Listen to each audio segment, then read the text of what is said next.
Leaving a Legacy is brought to you by hipstersofthecoast.com and can be found on the Top Deck app every Friday. You can support the show directly at patreon.com/leavingalegacy. Magic is power.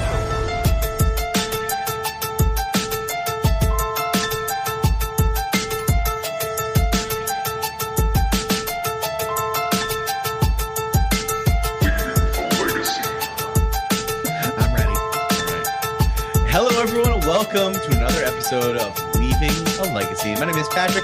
I'm your Legacy newbie. With me this week, as always, Mr. Jerry Me. What's up, Jerry? What is up, Pat? I'm so glad they let you down, untied you from the goalposts. Yes. It's been a crazy couple weeks. I'm sorry I missed last week. It's been nutty at work. We finally went back down to 40 hours a week this week, starting today. So that was really nice. Just in time for me to deal with horrendous nerve pain in both my hands. So it's been a good week. But I'm excited to talk about Legacy tonight, man. Hell yeah, especially because when this episode comes out, Pat, it will be on the eve of the Leaving a Legacy Open. Yeah, which is super exciting. We had been planning a Legacy Open in, I don't know, what was it, like April of 2020? And that obviously never happened. So this is I think it was it March? No, I think we were talking about picking a date around March because our last open was February of 2020, right before COVID kind of started popping up in the news. Yep. So now we are riding the tail end of that and getting vaccinated and masking up when needed. And we're ready to talk about Legacy, man. I'm stoked. So why don't you introduce our guest who has done like the most legwork, I mean, more than I've ever done for this podcast. I mean, really just like every time we ask him on, he's like such an unbelievably prepared, knowledgeable co-host. I can't thank him enough. And why don't you just introduce our great guest, Jerry? Yeah, we have the Targaryen himself, Zach. Welcome on. How you doing, man? Yeah, pretty good. Has anything happened for the past couple of years? Anything important I missed? No. We good? Good. Nothing. We're good. Oh man. But yes, Zach Turgeon, good friend of the cast, will be joining us in the booth on the Leaving a Legacy Open on Saturday. So if you can't make it to the tournament in person, make sure you tune in on Twitch, and the three of us will be tagging each other out all day in the booth, doing commentary. Pat, what's the Twitch link for people to tune in? Twitch.tv/Leaving a Legacy. Easy peasy, baby. Easy peasy. Yeah. And we figured, for the night before the big tournament, we wanted to do a breakdown of what the meta is going to look like. And Zach went above and beyond. He's looking out for all those people out there who are dusting off their legacy decks for the first time in 18 months. If you haven't been to a paper legacy event since 2019, Zach's got you covered. We got a rundown not only of what the meta looks like right now, but also what these decks evolved out of from about 18 months ago, what new cards they got, and just a little bit how some of the play styles have adapted with the additions of these new cards, and also in relation to the evolving meta. So do we want to just kind of dive right into it, guys, or anything else? Let's go for it. I think I'm good. Sweet. All right. Well, let's talk about the elephant in the room. I think right now, number one on everyone's hit list, probably the quote unquote best deck of the format right now, is most likely blue-red Delver, blue-red Tempo, basically your Days, Force of Will, Wasteland Delver style decks. Maybe I'm putting words in your guys' mouths, but would you agree with that? Yeah, I think that's about accurate. I do think it's a lot closer up top than people are giving it credit for. Yes. And I think one of the big things to note of this is, like you said, it's a Delver style deck. It is not even necessarily a Delver deck anymore. Yeah, it plays very differently than the blue-red Delver of 2019. So let's kind of run down that. I feel the 2019 Delver lists were pretty creature heavy. Yes, it's packing its lightning bolts and dazes, but it wins the game by connecting with just some beaters. You got your Tarmogoyfs, you got your young Pyromancer, of course, you got your your True Name Nemesis, and then Dreadhorde Arcanist for just the engine that keeps the entire deck running. Dreadhorde Arcanist is gone now, though. So what does that mean for the deck?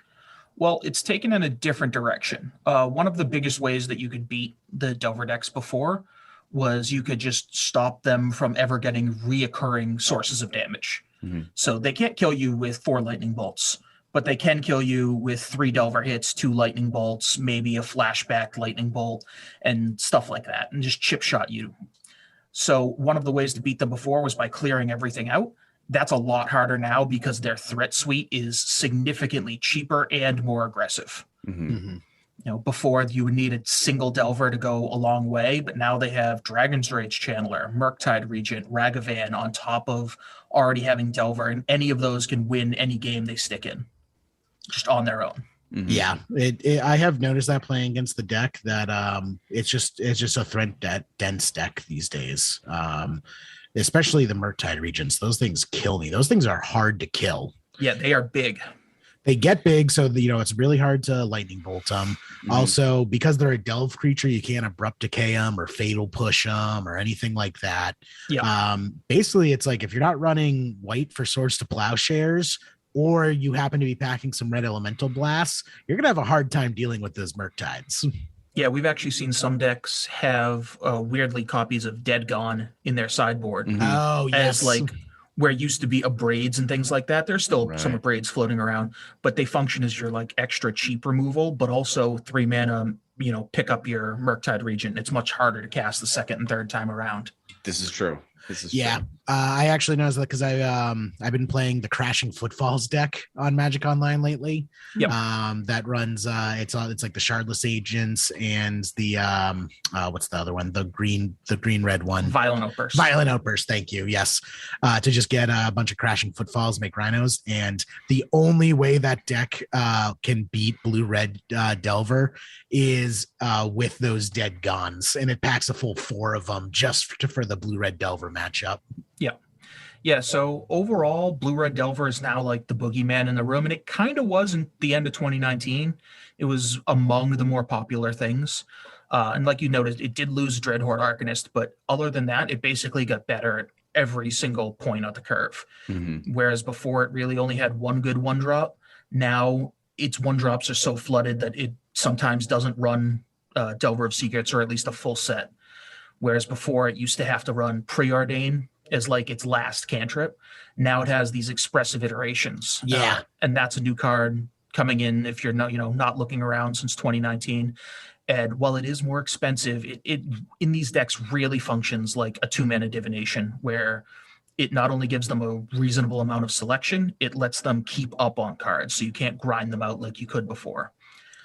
And then they have Unholy Heat now as well, which is a huge deal. People are in Modern and in Legacy really know the card is important, but undervalue how good it is for red to be able to deal 6 to something for 1 mana.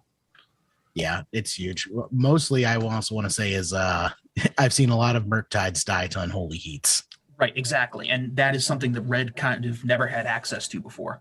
A 1-mana spell to kill giant threats and is also good early is not been a aspect of red in Eternal formats. Yep. I do just want to point out, though, Grizzlebrand is still 7. Grizzlebrand is still 7. Yeah, there are certainly some things that definitely get out of its way, but, Grizzlebrand still gets dazed. True. So they have other answers for those type of things. They just need to proportion their things out equally. Yeah, for sure. And then the more I see it played, the more I like Dragon's Rage Channeler. That thing gets some value. It really does. It really does. I've gotten to play with it exactly one time, and it was way better than I thought it would be. When we did the preview, we were like, oh, this is kind of a neat card. Like, maybe it has a place somewhere, but it seems like a lot of work. And like just playing with it, I'm like, oh, this is like really pretty cool. Right. Most people, when they first look at the card, go, yeah, this card is good. Yeah. What they do not realize is that card essentially says scry 3 to 4 on it. Right. Because it is so easy to cast spells after it, and it is so easy to get it going and bashing in the air. And it makes sure that you never have those issues where you hit that pocket of 3 lands in a row. Mm-hmm. And you just don't get out of it. No, it just put it in the graveyard, put it in the graveyard, put it in the graveyard, find your counter spell, keep it alive. It's super good for like the Protect the Queen style games. Mm-hmm. Also, Surveil, it's not easy to express just how much better Surveil is than Scry. Being able to dump it into your graveyard is huge. Like, I've seen a Dragon Rage channeler come out and then chaining some brainstorms and ponders into it, and then, you know, before you know it, your opponent is playing Murktide into Murktide, and you just have 20 power in the air staring at you. Right. It's not unreasonable to be looking at turn 3 and be facing down 10 power and realizing that they also have 2 counter spells. Yeah, there's just nothing you can do. Yeah, they have 10 power with Force of Will backup. It is tough to deal with for sure. So let's talk about, how do we beat it? You know, how do we beat the new blue-red version of the deck, or of the, you know, the current iteration, I should say? The same way you always beat Delver, and frankly, no one's figured that out. That's kind of a joke in the sense that any deck can individually beat Delver if you try, but it is a very adaptable shell, and as it gets more and more efficient, it makes better use of its free tools. And by that, I mean that Daze gets better and Force of Will gets better the more you get out of the mana you do spend. So every time you Force of Will and every time that you Daze, you're essentially taking your opponent's turns away from them. And if you spend your turns better than before, you end up in an even better place. And now with cards like, you know, Ragavan, Dragon Rage Channeler, you are able to spend your turns better than you were before when you were trying to cast like Bedlam Reveler or 3 mana threats. So to beat Delver, you need to be either incredibly efficient enough to match them, or you need to go way over the top of them. Or, strangely enough, Delver has always had an issue with someone who's able to present a threat every turn or present a constant stream of things, because it relies on their answers beating your threats and then just outlasting you. It sounds strange because the Delver has like this protect the queen mentality and everything, but like Death and Taxes has always been good for that reason, because all their cards are just kind of stuff, and you just go stuff, and it doesn't super matter when your stuff gets dazed or forced or lightning bolted, because you just keep going with more stuff. Yeah. So there's a couple ways for each individual deck to beat it, but there's no surefire strategy that's like, oh, this beats Delver. It's kind of interesting too. Like, so kind of comparing it back to like 2019, like Delver, like the big card used to be obviously Delver of Secrets. And then it had like a bunch of other creatures that were like good, but not great. But now it seems like the creature suite has just gotten pretty powerful overall. So I think that's one of the reasons why that deck has kind of risen to the top, be the cream of the crop, so to speak. Like before, like, you know, in like the prowess build, you had like your Swift Spears and like, you know, and then you're playing like Bedlam Reveler a couple years ago. Obviously, Arcanist was a powerhouse. That's the reason why I got you know, banned. And even like Young Pyromancer can sometimes be underwhelming because it needs a lot of help, you know. But some of these cards, like we said, Murktide and Dragon's Rage Channeler and Ragavan are all like I said, when I cast them, I was pretty impressed with all of them, you know, in their own way. So it just seems like the quality of creatures in Blue-Red Delver has just gone up significantly, in my opinion. Significantly. I don't even think that's your opinion. I think that's just across the board. Everyone acknowledges that the threats it has now are all capable of winning games, where things like a Young Pyromancer, you know, maybe it came down, it was a 2-1, it got you a 1-1 before it died. That wasn't good enough a lot of games. These new threats are. These new threats are both resilient, and they allow you to find the cards you need, or they're like Ragavan and produce a sizable advantage the longer they stay in play. Yep. I view Blue-Red as basically the alarm clock of the format. Like, they are going to win in X number of turns, and you need to either win before that or find a way to lock them out of it within that window. Because if you miss that window, you're done. Yeah, their deck does not fail. Yeah. And I think there's one more card I put on this list that you failed to mention, a Court of Cunning. I think you may have had a discussion over that at some point. I have seen it. It's been popping up in a couple sideboards, which is where I said it was. It is not the 4 of main deck. I believe a 3 of in the sideboard won the Legacy Challenge this weekend. Yep. So it's been popping up in sideboards.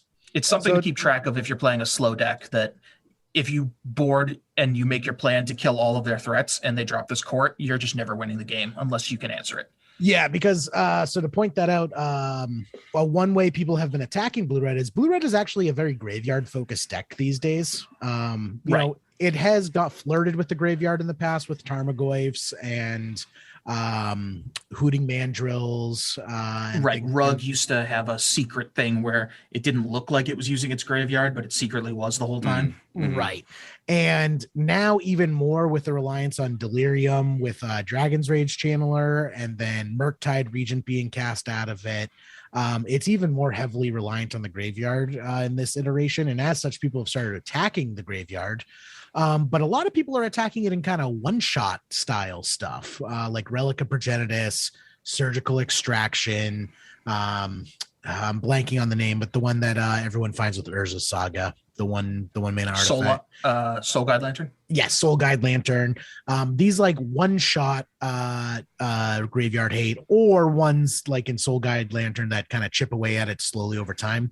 Court of Cunning is just a way that, hey, even if you remove my graveyard in one shot, or you try and chip away at it with like surgical extractions or the soul, it's not going to work because Court of Cunning is going to just continuously fill my graveyard. Like, well, it just continuously kills the opponent a lot of times. Again, if you're playing a deck that's super slow or a combo deck per se, though they don't really board these in against combo decks, it will just win the game. They become the Monarch, they get extra cards, and if you can't get through their wall of Unholy Heats and Lightning Bolts and blockers, suddenly you're milling 10 a turn and they're drawing a card.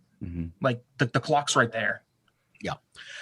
I will say actually, a certain someone, I don't want to say who to spoil their deck decision for the tournament, but a certain someone well known in the community asked to borrow Court of Cunning's from me for the tournament. So definitely something I'm going to be keeping an eye on at the Open. Yeah, I think it's a good call.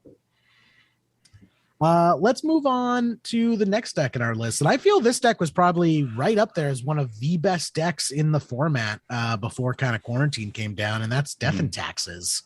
You know, for a long time, Death and Taxes was kind of a joke deck in the format, and then it really put up results and really got respect. And now Death and Taxes kind of feels like it shuffles back and forth between, you know, tier 1 and tier 2, but usually doesn't fall below like maybe 2.5. Death and Taxes has been real good as of late. Yeah.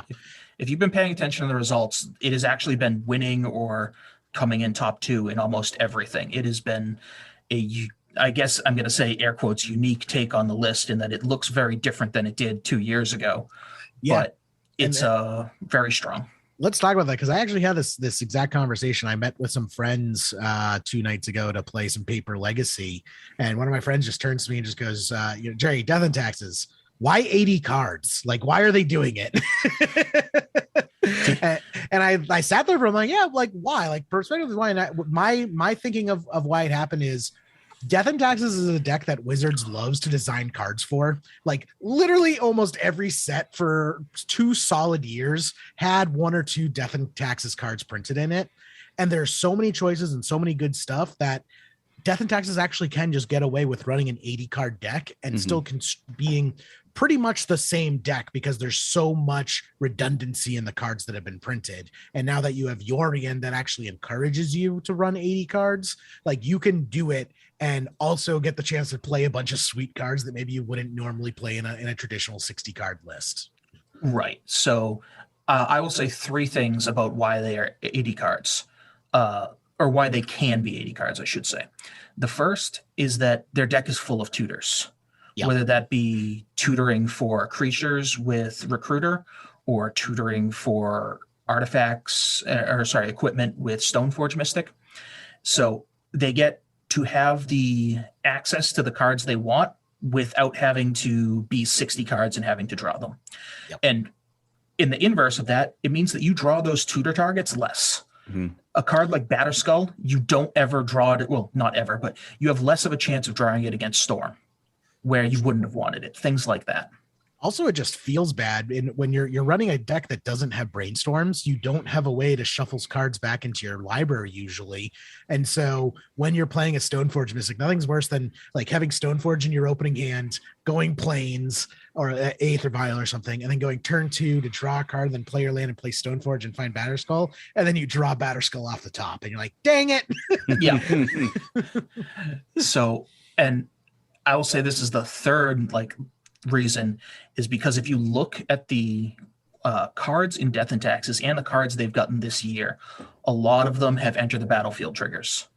So Urian's ability to combo with them, specifically their one or two of Charming Prince and Flicker Wisp, allow this almost grind engine out of a mono white deck that is rather unique to not only the mono white deck, but to this format. You set up situations where your Flicker Wisp blinks your Urian blinks your Flicker Wisp. Your Urian comes back, blinks the whole team. You repeat that over and over again. And each time, if you have a Stoneforge Mystic out, you get an equipment. If you have a Skyclave Apparition out, you start picking off important targets. If you have a Solitude out, you're starting to just Swords to Plowshares, everything they have every turn. And you can just repeat this until your opponent runs out of stuff. Not to mention, if you have a Recruiter in play, you're effectively drawing a card each turn. Right. And not only that, you get to go get cards with ETBs to do even more. Right. It's a deck that just ends up snowballing, which is funny as the mono white deck. It's just an avalanche of mono white creatures snowballing into your face. Right. Which is actually one of the reasons why this is so strong, because it does stuff on turn 1 and it does stuff on turn 20. And there's not too many decks that can say that. And it has a lot of tools in its belt. It has a lot of access to the tools in its belt. And frankly, the only thing I think it really misses by going to 80 cards is it lowers its density of Aether Vial. Yes, that is the one thing that we really haven't seen a multifunctional card come out that, fills the same purpose, is basically what I'm trying to say. Yeah, we don't have Aether Vial 5 through 8. There's only Aether Vial. Yes. So... but they've gotten new cards over the year, and for people who, again, are just picking up their deck, there's Urian, which is the reason they go 80 cards. A big one is Solitude and Skyclave Apparition. I'm going to kind of group these into one, which has made their deck have a ton of removal main deck. You were talking those before, 2019, you're looking at 4-5 removal spells in Death and Taxes. Now you're looking at 12 almost every game. Right. So even though they've gone up 80 cards, their removal density is through the roof. Well, even more than that too, though, because when you count recruiters, you can find those Skyclave and Solitudes, and it basically means if they want removal, chances are they're going to get removal. Right. And then last on the list was Caldara Complete, the new MH2 equipment. And I was just going to say, while it's not the best all the time, it is the best thing they have against combo decks. It is the fastest clock they have, and anyone can tell you that it doesn't take too many turns of being hit for 5 to lose the game. Mm-hmm. Yeah, I want to say Caldra Complete is probably one of the cards that I was most impressed with getting my hands on and playing with compared to Spoiler Season, was because when it came out, we're like, that's cool. Maybe they'll run it in the sideboard against control matchups and get up there. And then so he's like, no, this deserves a spot in the main deck. This is significantly better than Batterskull in a number of situations. Right. There have just been too many games that I've seen already where they got Caldra Complete and it won them the game. And if it had been Batterskull, they would have lost.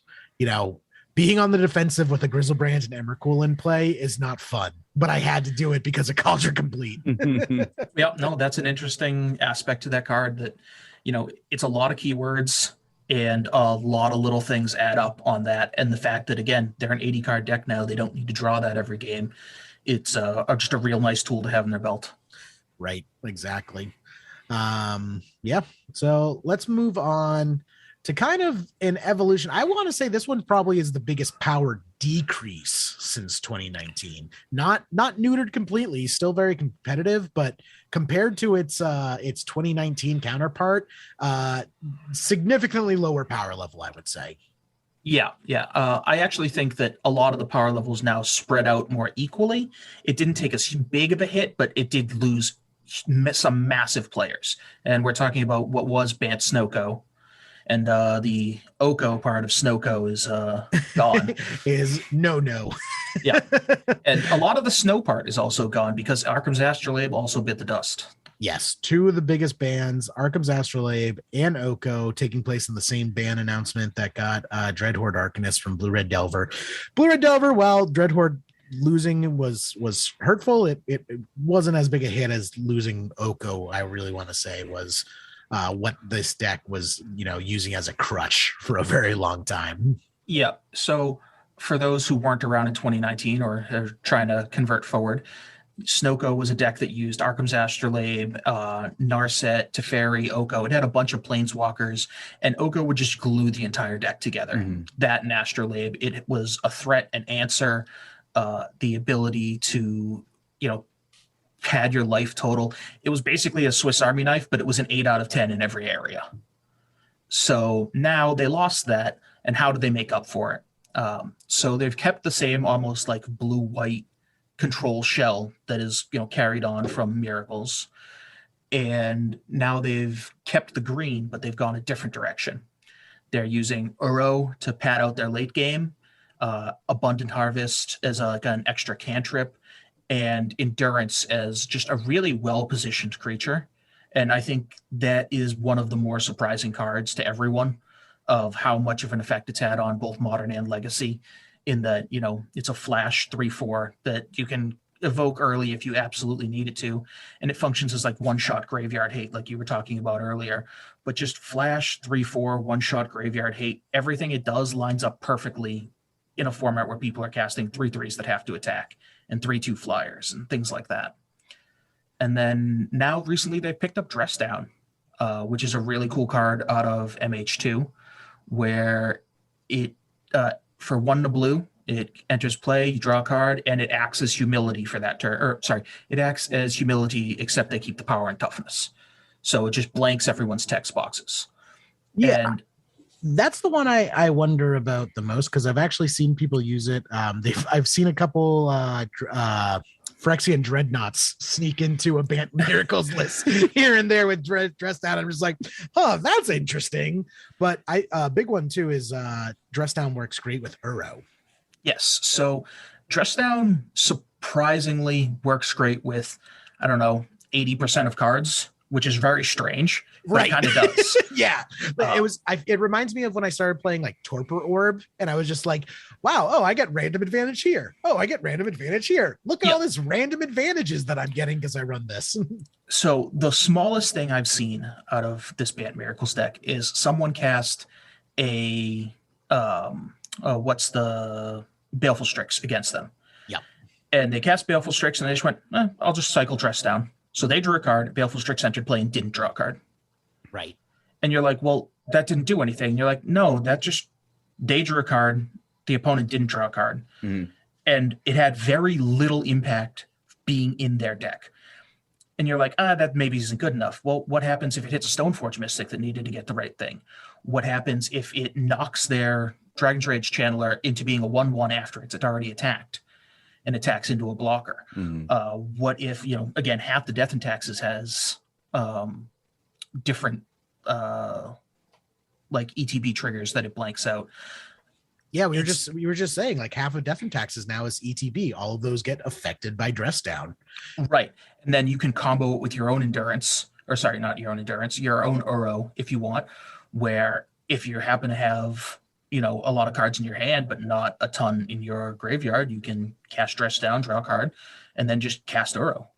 It won't go away. And then the next turn, it won't remember that it didn't get escaped. It will just stay there forever. So it is a tool that has been incredibly good at like picking off little interactions here and there. And the fact that it says draw a card on it means it is incredibly low cost to do and to have in your deck. Worth noting, I've had a couple friends die to this last week, and I happen to know the ruling. Do not try to Dress Down a Magus of the Moon. It does not work. It does not work. Oh, man. I mean, it does temporarily. No, it doesn't. Wait, no? No, so the way layers work, it's not even that it's just for that turn. It's that it just doesn't work. It just doesn't work at all. Magus makes them into mountains before Dress Down removes its text. So they remain mountains regardless. Yes, it was the same thing with Humility. Even if you do it in response to the Magus? Yep. So Dress Down comes into play. Magus says gotcha, turns them all into mountains, and then loses all abilities. Yep, correct. Welcome to layers. I believe one applies in layer 4 and the other applies in layer 6A or something like that. Oh, Magic is too complicated, guys. We need to dumb it down. Oh man. But generally, dress down tends to work pretty favorably. And again, if you're in a situation where it doesn't work, well, at the end of your turn, it's a 1 in a blue, draw a card. And plenty of people have, cycled the first accumulated knowledge or something like that and not felt bad about it. Yeah, it's totally fine, especially at instant speed. Yeah, it's just very powerful. Awesome. Pretty sweet. Though now this really makes me want to break out my Torpor Orbs again. It's a fun card. I have my one on my sideboard to get with my card, and you'd be amazed half the time you get that, and people are like, oh no. Yep. Up next, interesting classification, but we're basically going, 2019, your 4-color control decks to the deck just kind of doesn't really do anything anymore. Oh, deck's dead. Nothing. I've written down on the sheet here, nothing. I don't even, because it's not nothing now, because was it really something before? Before it was just like, here's just the best cards and we don't care about mana costs. Right. It's just best stuff deck. And now it's like, we don't want you to just be able to do best stuff deck anymore. So we're fundamentally changing the game so that you can't do it. So if you look at those lists, and those lists have existed forever, whether they were in check pile or something like that, that style deck is not around in Legacy at the moment. And one of the reasons for that is because of the 3 cards, Unholy Heat, Prismatic Ending, and Murktide Regent. And those cards in particular really step on what Black brought to Eternal formats. In Unholy Heat and Prismatic Ending, there's a reason you don't see Fatal Push anymore. And it's because of those. And Murktide Regent is stepping on what used to be the home of like Tarmogoyf and Gurmag Angler and Tombstalker and those type of cards. So the only thing that Black really brings to Eternal decks right now is discard. And a lot of that discard is being covered by an abundance of counterspells. So there's almost no reason to be Black outside of specific combo pieces. And it's not always that way. But right now, it's just the cards that Black brings to the table have an equivalency in another color that they didn't before. So where people used to splash for Abrupt Decay, now they don't need to because of Prismatic Ending. Where they used to splash for Fatal Push, you can just play Unholy Heat in that deck instead. Mm-hmm. So this like pile of good stuff 4-color deck is now a 2-color deck because its Tarmogoyf is blue and its Fatal Push is red. Very good points. We don't need it anymore. So long, partner. Right. And it's not to say that these cards are bad, because actually a lot of them are very good. It's just there isn't a draw to be Black otherwise. So there's no reason for you to splash those cards like you used to. Yeah. And I'm fine with 4-color decks just kind of biting the dust with that. What I feel is the true, tragedy in this is Bug Midrange. Bug Midrange has always been one of my favorite, type of decks to play. And like you said, Zach, there just isn't much reason to play it right now outside of unless you're, doing a combo deck like Alurin that needs to. Right. So, yeah, like you said, if you take your exact like Bug Midrange deck, you're already blue, so you already have counter spells. So you don't really need the discard. And then you look at green, where you used to get your Tarmogoyf. Well, you have a Murktide Regent. You're like, well, I don't really need green anymore. And suddenly you're blue, and you're like, well, why should I be Black when I can have Unholy Heat and Ragavan? And you just end up narrowing down your focus very easily. Yeah, right. And, this has happened before in Magic's history. It'll happen again. I mean, it comes and goes in waves. Basically, Wizards just needs to print something to make it worth playing Black again. Right. Yep. How many times has Tarmogoyf gone from playable to unplayable to playable to the best card to unplayable? Things go and shift in waves. And right now is not a good time for Black. Right. So up next, we have kind of a variation, a combination, I want to say, of probably the 2 best decks in the format right now of blue, red, and death and taxes. And we get the blue, white, red Jeskai Stoneblade lists that they have put work in through Magic's history. I remember, what was it, GP New Jersey in 2017, 2018? Owen Turnwald won GP Jersey with Jeskai Stoneblade. I actually think it won back-to-back GPs. I don't remember that one in particular, but yes, Stoneblade has a very long and storied history in Magic and in Eternal Magic. But it's not good. It's not good. Not a fan. No. So I've never been a fan, but I can at least admit that there's a personal bias. Right now, there's just a way of doing it that is better, because what Jeskai Stoneblade always did before was it sat on top of Delver. It was Delver, but bigger. Yes, I remember that conversation during that GP prep time. It's just like, listen, you can't be blue-red Delver because everyone in the room is playing you, but better. Don't be someone else, but worse. Right. So traditionally, if someone is one level bigger than you, they beat you because they're not fast enough, they're not slow enough for you to take advantage of, but they are just enough bigger and better that their cards overpower you. And that's what Stoneblade always did, where it was like Delver, but its cards were a little bit more powerful and a little bit slower. The problem is that the whole like Stoneforge Mystic, Batterskull, Jite type thing that it used to back up with Planeswalkers can just be accomplished in the same way with the card Urza Saga. Yep. So Urza Saga, for anyone who doesn't know, it is a enchantment land. It is a saga. First turn just makes mana. Second turn you can make a construct. Third turn you can secretly make a construct and search out a 0 or 1 cost artifact from your deck, put it into play. So how this works is that the card itself, Urza Saga, essentially allows you to put a lot of pieces of cardboard into play for very little cost. One of those pieces of cardboard is Retrofitter Foundry. And as another, put a bunch of pieces of cardboard in play for very little cost. So just that card by itself is enough to try to overpower some decks that are just a little bit smaller than you. And I've listed Jeskai Standstill here as like the natural deck that now sits on top of Delver, where it doesn't have all the threats that Delver has, but it has all the counter spells and it has the removal. And instead of having all the threats, it has things like Urza's Saga, and it has a bit better removal selection and a bit more cantrips. And it just tries to win a longer game than Delver is capable of fighting. Yep.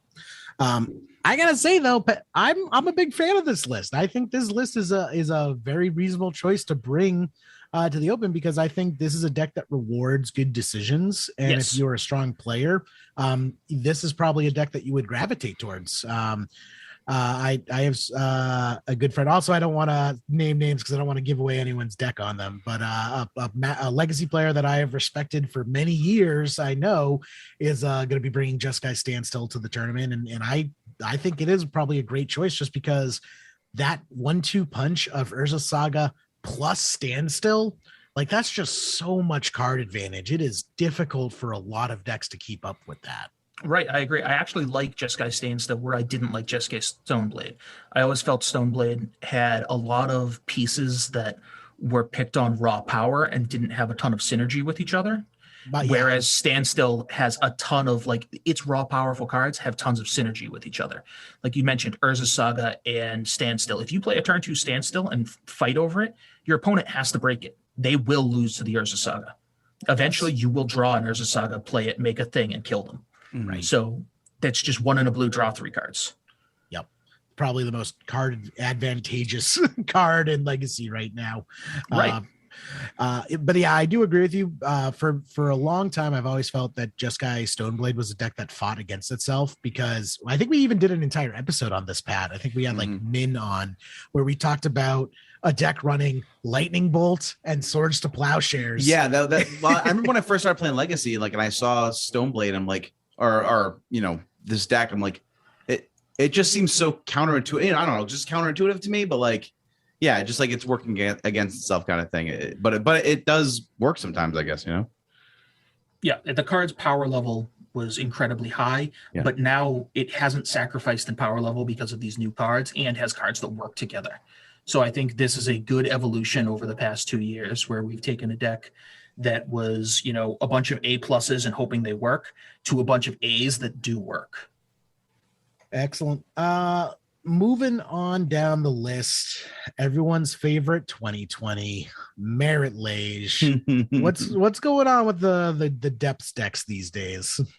So before we had dark depths, and now we have green-white depths. We saw a little bit of green-white depths before the pandemic, but it kind of wasn't quite refined and phased in and phased out. It was really for only 1 or 2 SCGs. Now we have what the old deck was, which is Hex Mage, Dark Confidant, Duresses, Urborg, stuff like that. They've eliminated the black completely. You'll notice that a lot in basically every deck, and have moved, in this case, towards white, because now that white has prismatic ending, they no longer need access to Abrupt Decay or Assassin's Trophy to have a general answer. And then because they've kind of removed all the hand hate and stuff, they've added in our Green Sun package featuring Knight of the Reliquary to have kind of like elves, or actually like Maverick has or had, where it gets to get Brahmanak Excavator. It has a Dryad Arbor to get. It has a bunch of little things. It's not a giant package, but between Elvish Reclaimer, I believe is the name of the one drop. I always forget the name of the one drop. And Knight of the Reliquary, you can just keep putting out 2020s and find all your toolbox lands and find all your toolbox creatures. It's actually a really strong deck, and I think one of the other important things to come out of this is Yavimaya. Yavimaya has been huge. Yeah, Cradle of Growth. It's the green version of Urborg. And because of that, it allows your colorless lands, like your Stage and your Depths, to tap for green mana. Right. So you get better combo turns. I think that was kind of what finally allowed the deck to totally transition, because we already talked about how black doesn't really give you anything in the format right now, except with Dark Depths needed it to make all of its deck function, and now just giving it Yavimaya just gives it that excuse. We just, the last thing holding us to black is gone now. We have an alternative that we can turn to. Right. Additionally, this deck also makes pretty good use of Urza Saga for those game plans where your opponent's all ready to beat up your 2020 and you're just no, I'm just going to make a 2-2 and then a 3-3, and I'm going to go get another Saga and make a 4-4 and a 5-5. And you just play that game where you just beat them up with smaller threats while they have to hold up mana to prepare for the big threat. Yeah, because I noticed that when I first saw it, I'm it's lands and it's a powerful land, so I get why it's running it, but you're not running that many artifacts. Nope. and then I saw it out and I'm oh, you don't need to, because you just keep making more. Yeah, you just, sometimes you get a Mox Diamond, you get a Shadow Spear. That's a one I forgot to list here that the Urza Saga versions play. That's a kind of a new card. It technically was before the pandemic, but not by a lot. Where it's just a 1 mana artifact, give your creature +1/+1, lifelink, and trample. And it has a mode where it can remove Hexproof and Indestructible from things. But the important thing is you just make your Karnstructs with Urza Saga and then go and get Shadow Spear with the last trigger on Urza Saga. And suddenly you're looking at, 4 and 5 power lifelink tramplers. And that's a really powerful, hard thing to beat. And it's certainly hard to race. Yeah, for sure. Let's move on. So let's stick with the land theme here. We got our good friend, just Rug lands, and kind of evolving a bit. Another land-based deck, so definitely expect some Urza Sagas to turn up. But how do we feel the deck has kind of evolved in the last 18 months? 18 months, it's certainly, first off, it's not Rug anymore because it was explicitly blue for Oko. Right. And right before pandemic happened, it lost Wrenn and 6 as well. Yep. And that was kind of how the lands deck was built for a long time and really had a rough couple months going up into the pandemic. It wasn't seeing a ton of play. It was basically just kind of a bad Oko deck in the sense that there can be a bad Oko deck.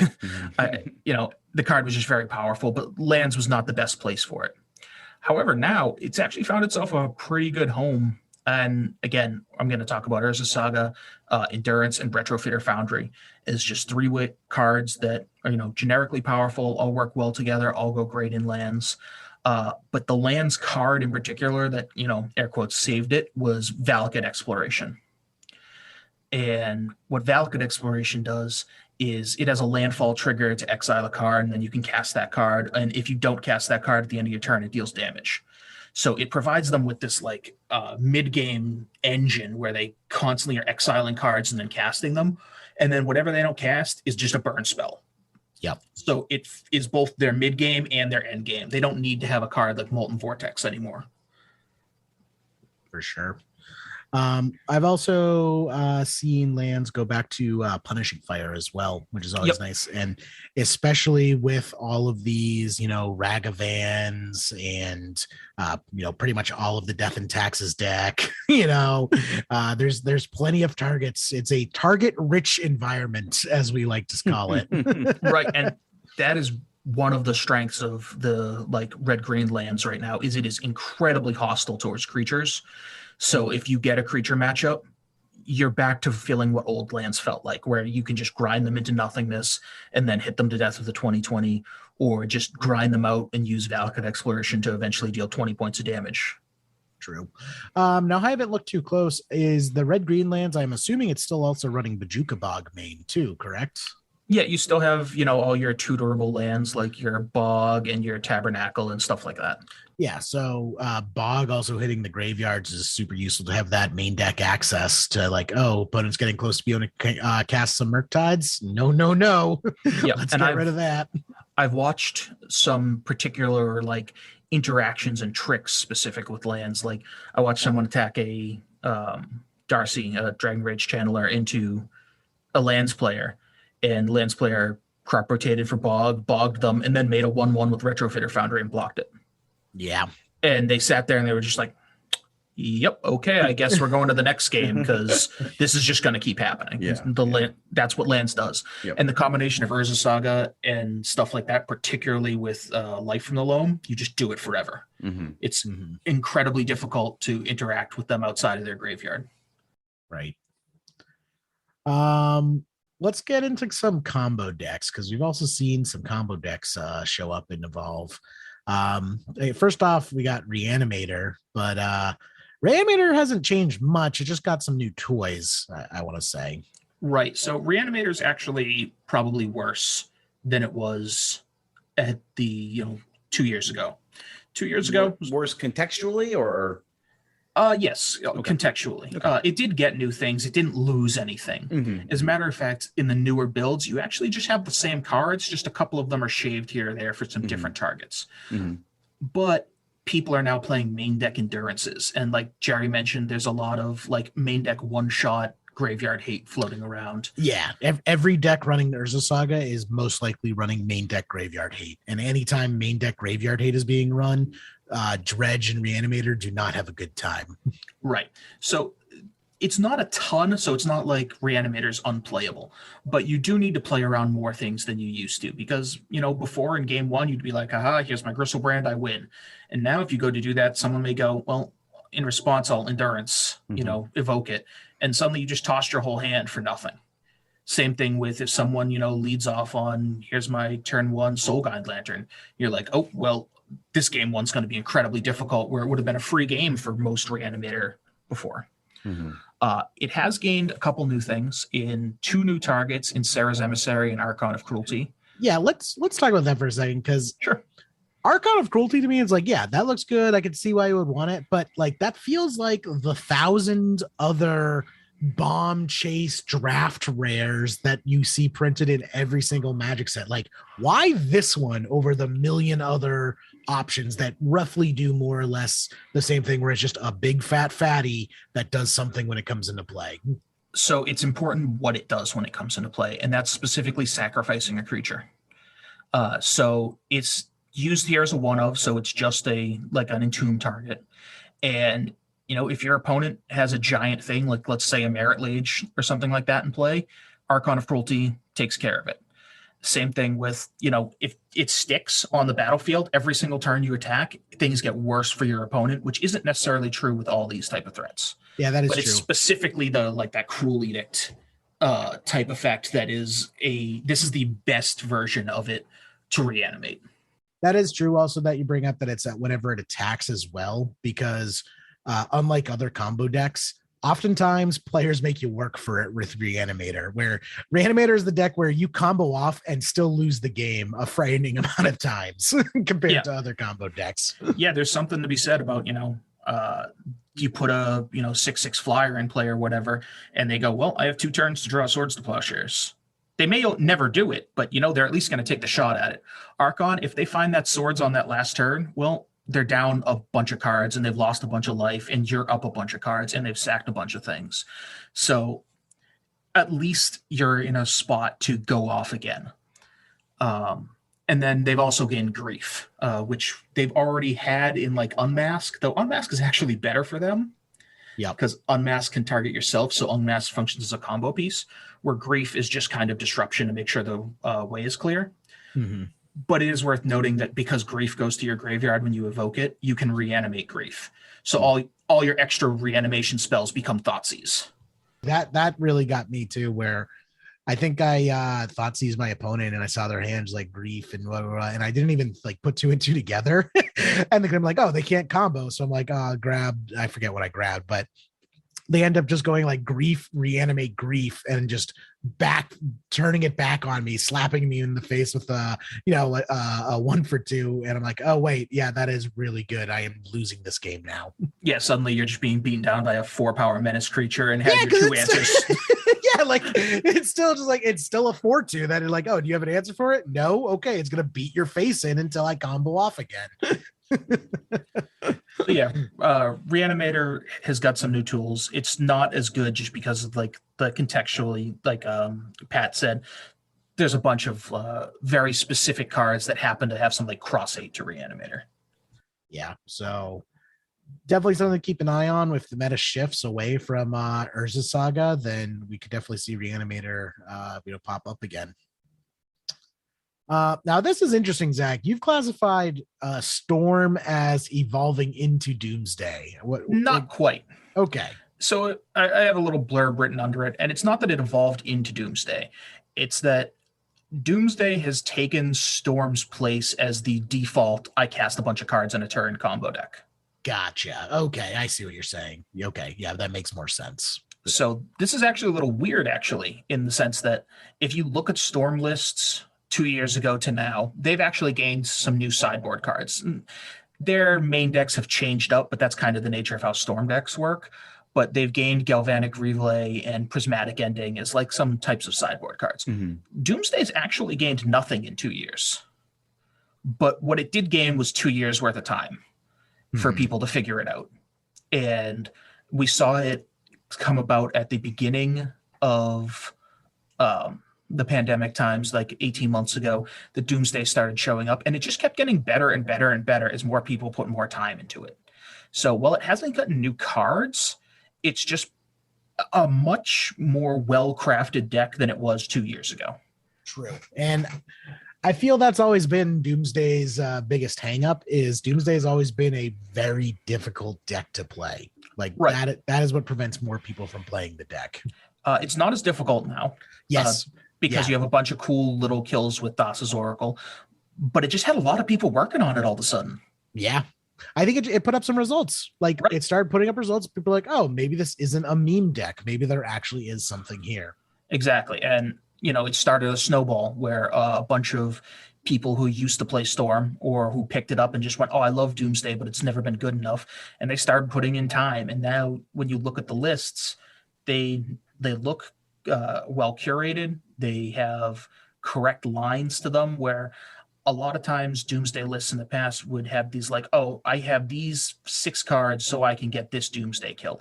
But eventually they realized, oh, you don't need these because this kill works in that same percentage of the time. Because that's always been a thing with Doomsday, is what kill works through what hate. Right. So now they've just kind of narrowed it down and thinned it down to have the minimal number of kills. And because of that, it gets to play more interaction and more selection. Right, exactly. Also, I want to say a real big strength for Doomsday right now is it's a combo deck that doesn't need the graveyard to win. A lot of combo decks right now are very graveyard dependent, even the Storm variants that are still kicking around. Yeah, and I'm not saying Storm's bad. It's just that it has been replaced as the default. So where 2 years ago, you may look at your sideboard and be like, oh, I'm going to build my sideboard and have these couple cards for Storm. Now you're going to have to sit there and go, oh, I should probably have a couple cards for Doomsday and Storm. Mm-hmm. Right. Got to make sure you get that cross 8. Mm-hmm. Right. Torpor Orb again. Torpor Orb, hell yeah. I'm going to log off tonight and I'm going to boot up Magic Online and I'm adding 4 Torpor Orb, 4 Uro, 4 Phyrexian Dreadnought, and then just going from there. I mean, I've 100% watched someone cast Thassa's Oracle and get dressed down. They just were like, oh, well, that's the end. Goodbye. Oh, man. That's like one of my favorite Magic memories of all time was my opponent ulting Jace and I stifled it. It's just like, yes. No win for you, buddy. Go home. Win for you. Awesome. Up next, still combo, but also creatures. We got elves, everyone's favorite hybrid combo creature deck. Yep. And I think Elves is actually in a much better place than it was 2 years ago. 2 years ago, it had to suffer with Oko around, turning its combo pieces into Elks, and it needed to beat Snoko with constantly having answers for everything. So a lot of its, air quotes, predators have disappeared, and it has gained some really powerful cards that only it has access to, specifically Allosaurus Shepherd. I don't know how much you've played against this, Jerry, but that card is messed up. Yeah, Allosaurus Rider is super freaking powerful and annoying. Yeah. And I think it's a big reason why we don't really see any Chalice of the Voids anymore. Like, I can't remember the last time I've seen a Chalice of the Void in play, unless I was playing against you. I was about to say, I can. You can. Allosaurus Shepherd certainly not against it, because it makes your whole deck not able to be countered, which is good both against Chalice. It allows you to play through a Chalice, but it's just great against the blue decks as well, where if they don't have a removal spell for this, suddenly the cards like Daze and Force and things that they relied on stopping your combo turns just don't do anything. Yeah, it feels like you're playing against a million Aether Vials. Right. And then on top of that, it functions as a kill spell, or I shouldn't say a kill spell to creatures, a kill spell to opponents. Because it has that ability that turns all your guys into dinosaurs and you just run them over. Yeah. I was just going to say, I actually think Gaia's Cradle is Elves is better than its results are even telling us now. Like, I think Elves is a very powerful deck, and I think we would see much more results out of it if it was easier to get into the deck. Yes. Because right now, Gaia's Cradles are sitting at about $800. Yeah, Cradles are absurd, and availability on Allosaurus Shepherds, which is like a 4 of, is really low because it came out of Jumpstart. Exactly. So it's just a very difficult deck to get into, and it's also Gaia's Cradle and Allosaurus Rider go into exactly one Magic deck, like you said. Right. It's a tool available only to Elves, and that's a great benefit. But the downside is, if you're a Legacy player and you're looking to get into it, it is a lot of money up front that you then cannot pivot into other decks with when you want to try other things out. Like, if you are an Elves player in Legacy, you are an Elves player. Like, that is what you play. Right. You're only, obviously Legacy is incredibly expensive, but you're only like $1,000 away from turning Jeskai Standstill into a blue-red Delver.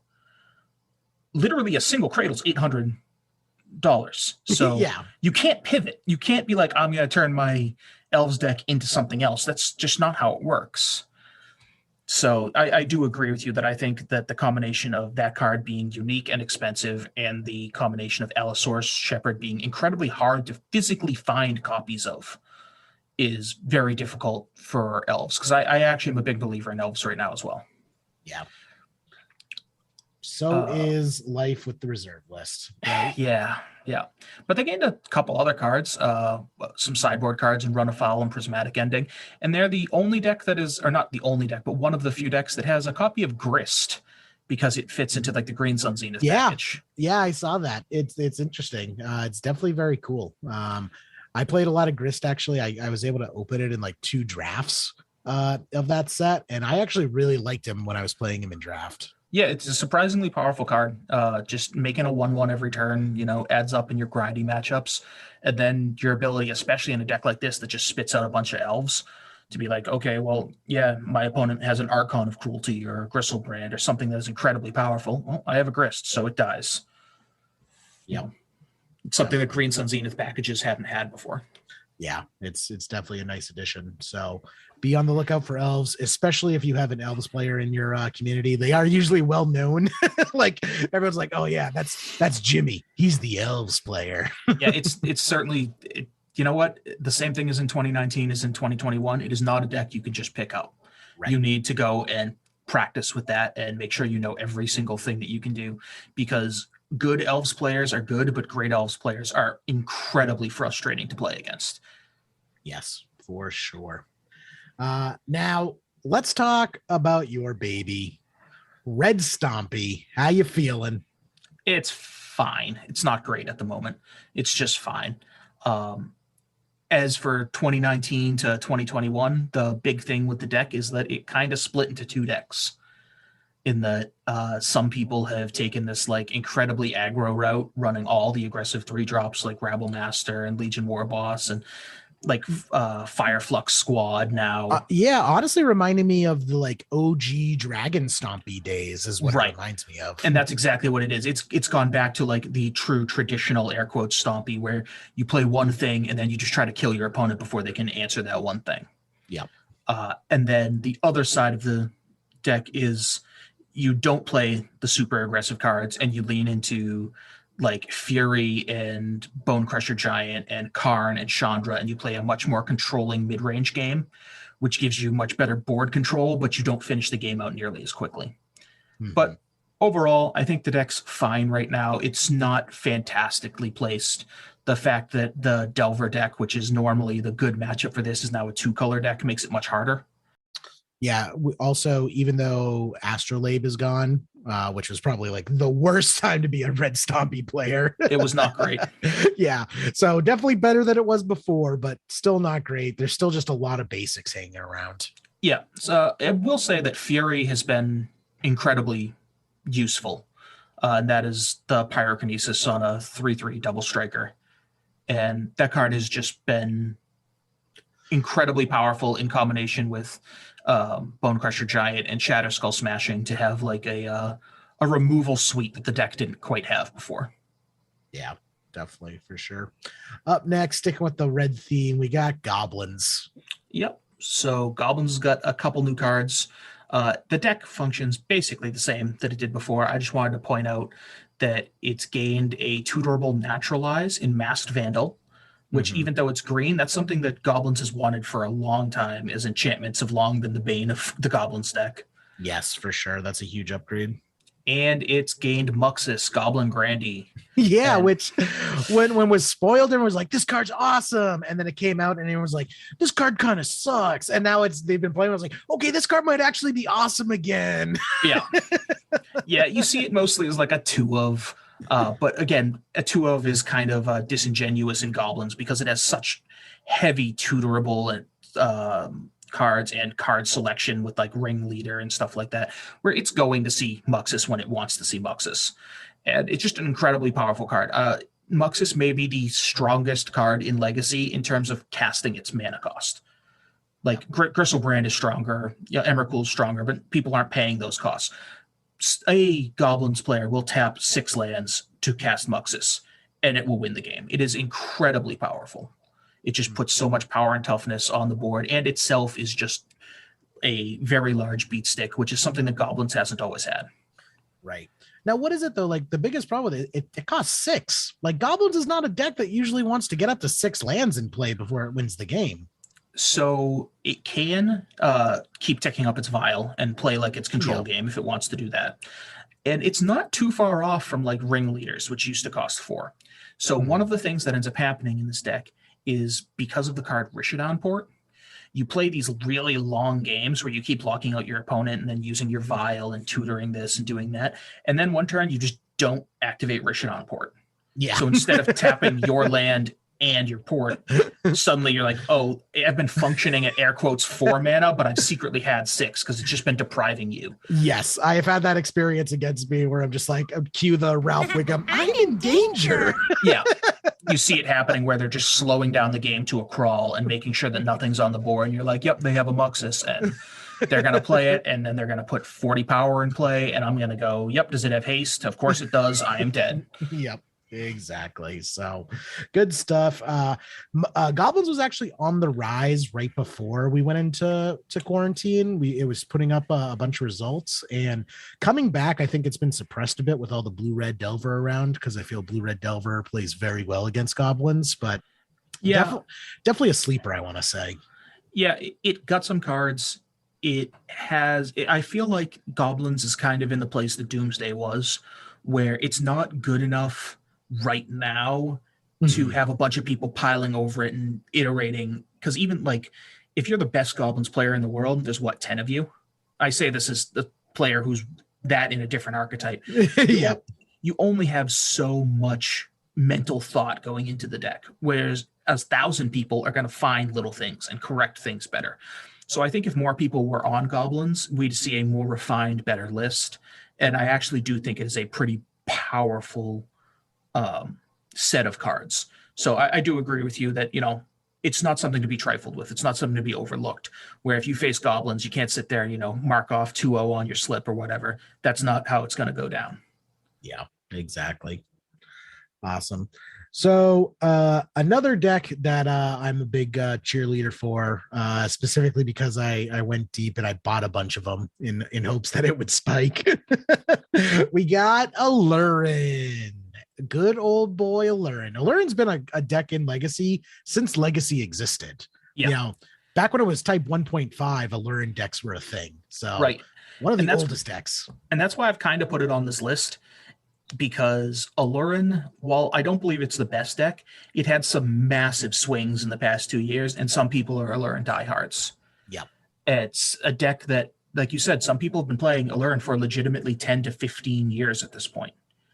So you're going to run into it, even if it is really weird. They used to be like this 4-color deck where you had like recruiters and like some combo of like Parasitic Strix and Cavern Harpy and Man of War and just this mishmash of terrible cards. Yep. Now it has Allurin and, forgive me if I pronounce this, Acererak. Acererak, the Archlich. No, there's an extra ER in there for some reason. Ace Re-Rack. That's kind of like you're a frat bro and you're just drunk at the party, like, yo, Ace, re-rack me. Re-rack, there we go. Ace Re-Rack. So let's go with Ace Re-Rack. Ace Re-Rack, the Archlich. And this is Legacy's, I can't believe I'm going to say this, dungeon card. Hell yeah. This is a card that when it was spoiled, I'm like, oh shit, this could be the real deal. And I bought up a bunch of Allurins because I know Allurin is a reserve list card that has done ridiculous things on the market over the past. Like, I've seen Allurin go from $10 to $100 back to $10 over like a 6-month period. Yeah. So for those people who are going to play against this, what's going to happen is they're going to get an Allurin in play, which lets them play things at instant speed and free if it costs 3 or less. So they're going to play this Archlich, and the text on that card says that you go into a dungeon. If you haven't completed the Tomb of Annihilation, you pick it back up. So it's kind of this, like, in real Magic, like a value card where you slowly but surely make your way through your dungeons, and this card is, your payoff. At the end of it, you get a 5/5 that when it attacks, you make a 2/2 or they sack a thing. And it costs 3. So it's actually like a pretty good card overall. But with Allurin, you just do it over and over and over. You just never go into the tomb. So it's an instant kill with the roads down the other dungeons. Yeah, I just picture Acererak here wearing the Flash outfits. I'm gonna have to get this altered now that I'm describing it, but I need an Acererak altered to look like the Flash because he's just pinging through all the dungeons like bing, bing, bing, bing, bing, bing. just hitting every single room, activating every single static effect, and just over and over and over again, just drawing you cards, making you creatures, dealing damage until you have all the stuff. Yeah. So it is essentially a instant speed kill, because when you go through it, if you have more cards in your deck than your opponent has life, you can just drain them for one at a time. And then on top of that, even if you don't have enough cards, you can do some weird tricks with endurance and put cards back in your deck and so on and so forth. So it's 99% of the time an instant kill with Allurin. And then with the additions of things like endurance and also Acerak just being a pretty decent body in itself, you'd end up having just an army of beaters that you can go to town with if the combo doesn't work. Right, and that's why I believe this deck got a lot stronger, even if I don't think it's the best deck now. You have Endurance, Uro, Grist, and like, because of the way that Living Wish works with Acerak, the fact that you can get them out of your sideboard, it also gives you like a toolbox engine there, because you're now a Living Wish deck. So you kind of went from a deck that had legitimate, like, I don't play these cards and draft in them, to a deck full of like high power mythic rares that also has a combo. Yep. So it's still kind of a little bit too slow and still a little bit too mid-rangey. It's not the best thing in the world, but Allurin is not what it was before. It's a pretty powerful deck now. Yeah, for sure. You know, it's definitely kind of tuned the engine. It's got a nice little tune up. Yeah. So now let's talk about decks that haven't really changed at all. Yeah. Haven't done much. So I have 3 listed that are still good legacy decks. They still put up results. They're still in like the top 15 represented decks from like all online tournaments and stuff. And that is Sneak and Show, Cloud Post, and Hogak. And all of these are basically in the form that they were before. Maybe you'll have a new card here and there, but they're essentially the same deck. And they're all still good decks. Yeah, usually it's like if it got a new card, it's probably a sideboard card. And maybe a one of at that. Yeah. I'm talking if you took your 2019 Hogak deck and brought it to the Leaving Legacy thing on Saturday, no one would bat an eye, because that's just what the Hogak deck looks like. Yep. Same thing with Sneak and Show, same thing with Cloud Post. Yep. So no new improvements for these decks. No like horrible things taken from them. They're kind of just steadfast for the past 2 years. Yeah. And I do have to say, as a Sneak and Show player, it's been nice not having to buy any new cards for the last 2 years. My bank account has definitely been happy about that. I do feel for like the Blue-Red Delver players who have basically had to shell out hundreds of dollars to keep their decks up to date. But, you know, it's just nice. The one downside is, even if in reality it's not true, there's a perception that these decks aren't quite as powerful as they used to be, just because, well, look at that kid playing with his new toy. I don't have a new toy to play with. Right. There's always some of that grass is greener situation. But truthfully, if you look at the results, these decks still show up and they still play hard. Yep. Still, you know, totally respectable. I'm going to be rocking Sneak and Show at the 100K. So that is my intention. I still feel it's a great deck to be sleeving up. Let's talk about a little bit more spiciness. What about the new decks? What are our quarantine babies? Our quarantine babies of the legacy format. Okay, so there are 3 decks that I've searched out that really have very little to no existence before quarantine. And I'm going to start with Madvine, or what's love this deck. Yeah, the madness-based discard deck. I prefer 8 Walla.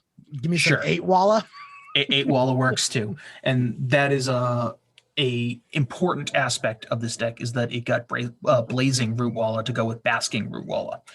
And while that doesn't seem super big, it's more redundancy, and more redundancy lets you get back those Vengevines quicker. And for those who are new, obviously, or frankly who haven't been paying attention for 2 years, what this deck wants to do is it wants to discard his hand as many times as possible. It's an aggro deck that is going to try to discard its hand, and it does that through Faithless Looting, Lion's Eye Diamond, Burning Inquiry, Ox of Agonis, Anji's Ravenger. Just ways to pitch its whole hand in the yard and then play all the madness cards it discards. And by doing that, you get to bring back your Vengevines, you get to play your Hollow Ones, you fuel future Oxyvagonuses, and you just come out of the gates swinging. I don't think there's anyone who's like, there's a scarier non-Belcher turn 1 than someone just being like, yeah, Lion's Eye, crack it. I'm not sure if you've run into that where someone's Lion's Eye, crack it. Okay, I'll put 2 Root Walls in play, use the red mana I cracked it for to put an Angie's Ravager in play. Also, this triggers the Vengevine that comes in. Oh yeah, I played this deck a bunch online, and my favorite turns were like play Lion's Eye Diamond, crack it, put 2 Root Wallas and 2 Vengevines into play, use the the 3 red mana to flashback Faithless Looting, and just get a whole bunch of other stuff. And it's just like, oh, you lost the game and you haven't even had a turn yet. Right. It comes out incredibly fast, and unlike other, graveyard decks, this deck can play through Graveyard Hate by just casting things. Yes, that's true.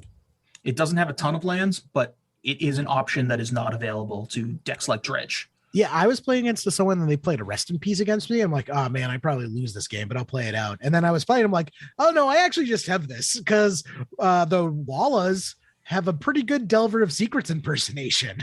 Right. Those things swing for 3 pretty goddamn often.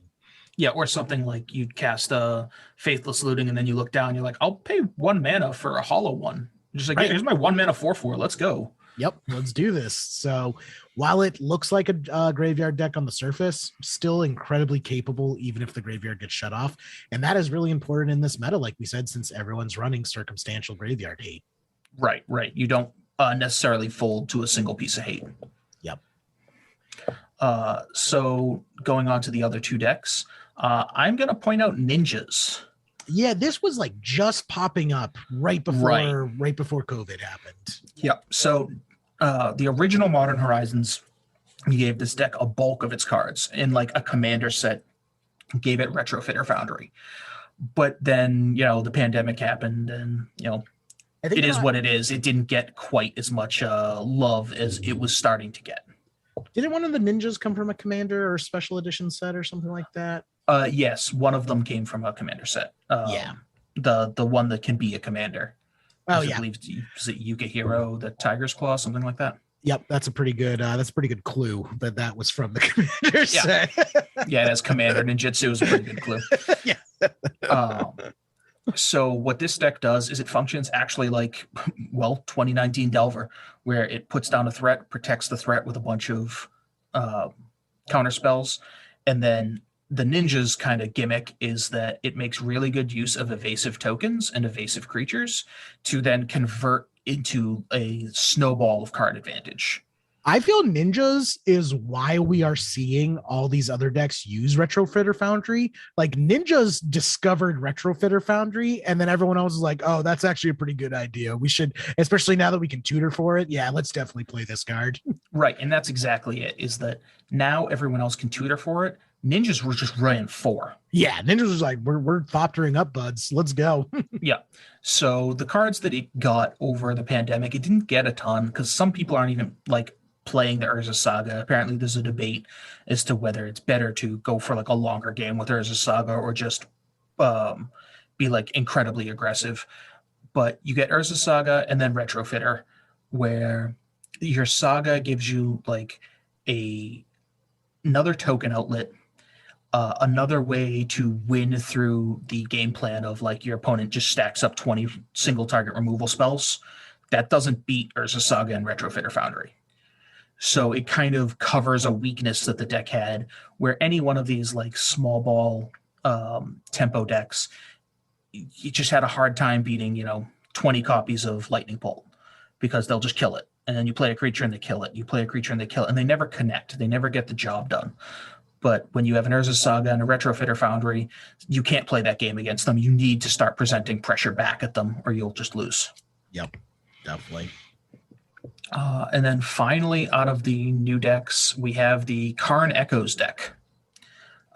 Technically, this only got Urza Saga during the time, but it is an incredibly powerful deck. I'm not sure how much you've played with or against this.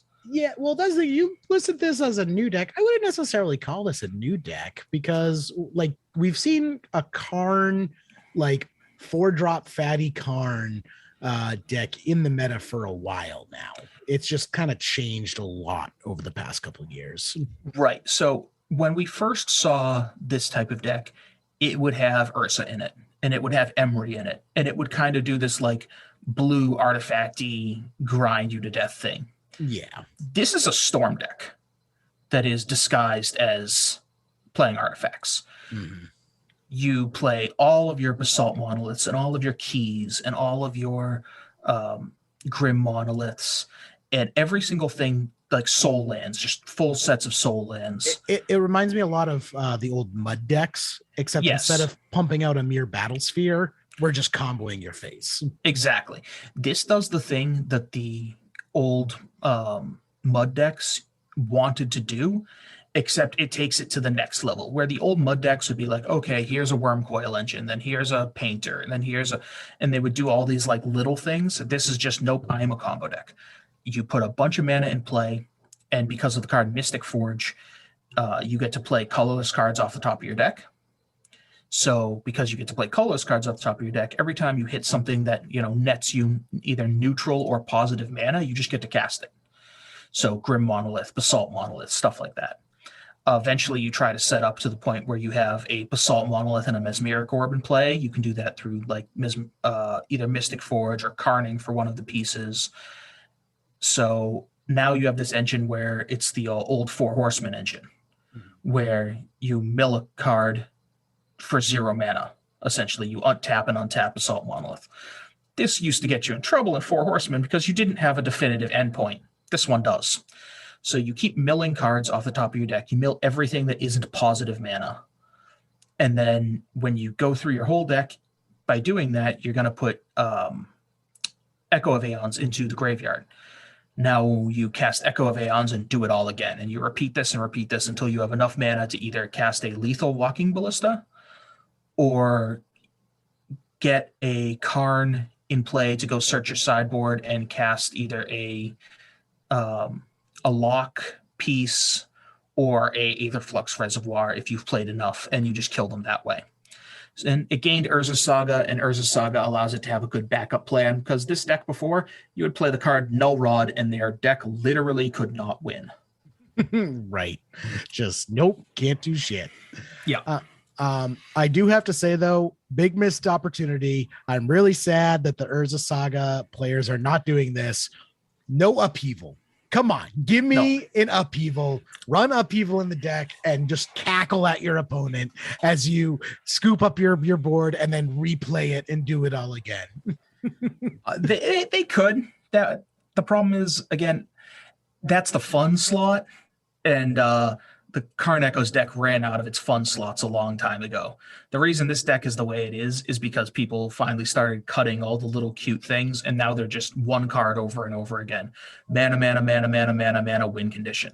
They don't call the 61st slot the fun slot for nothing, Zach. And you don't have 61 cards in your deck for nothing. I would take the existing Urza Saga deck and I would add Upheaval as the 61st card. That is what I would do if I had a soul. You know what you have to do, Karn players. You know what you have to do. So that's, at least from my end, that's kind of what's different between 2019 and 2021. Essentially, Dragon Rage Channeler, Murktide Regent, Ragavan, Unholy Heat, and then Endurance, I would say. And Prismatic Ending. Those are like the biggest impact players to the format. Yeah. Just across the board. Absolutely awesome. And this breakdown you did is great. Are you keeping this for yourself, or do you want to share it with people? No, if people want to read it or whatever, it's basically the stuff we discussed. It just puts it in text form. Yeah, I would totally post this up on the Leaving a Legacy Facebook page, and let people take a look, because I really think a lot of people will enjoy this, and we'll get a lot out of it, especially if this Leaving a Legacy Open is your first Legacy tournament in quite some time. Right. So definitely a good tool for to shaking the rust off. Yeah, and it's going to be really important because Legacy has always been a format where you can kind of play what you want, but if you do, you need to know what's going on around you. Definitely. You can take some disadvantage of not playing the best deck every time, and you can take some disadvantage of not knowing exactly what's going on. But if both happen, you're going to have a pretty bad day. You're going to have a bad time. Yeah, you pizzaed when you should have French fried. Exactly. Awesome. Well, thanks so much for joining us tonight, Zach. Can't wait to see you Saturday for the Open, and we can do some casting. Pat had to leave early, guys. It was his bedtime, and old man Pat's bed was calling. So he will be there on Saturday. We hope to see you all tuning into the Twitch coverage. If you can't be there in person, should be an awesome event, and I'm looking forward to it. Yeah, it's going to be real nice to have some high-level Legacy being played. And we've had a lot of people come out for these events in the past. Frankly, I don't know how many people to expect for this. I'm sure you're slightly better off than I am, but probably not by a lot because, everything's different now. Well, we have 40 people pre-registered already. So that's probably a pretty good number considering Magic players and the fact that I have known many people sign up for GPs at the GP the morning of. Oh, yes. And when they made that rules change, a lot of people were real sad to learn you couldn't register day of anymore. Yeah, I was there for that rules change day. That was a hilarious line. Yep. I'm hoping to break 100 people. I'll be happy if we break 100. Yeah, we obviously don't want it too much just because Delta variant's scary.